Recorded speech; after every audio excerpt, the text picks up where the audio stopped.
टीका लगाए माथो चुनरी ओढ़ाए चूड़ी पहनाए माथो फुलवा चढ़ाए चूड़ी चढ़ाए माथो फूल चढ़ाए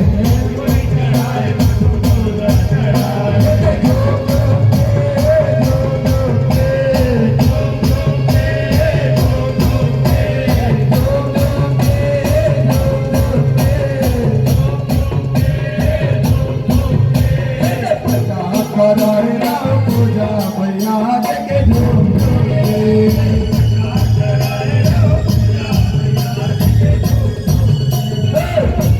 कराए राम पूजा मैया के झूम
Bye.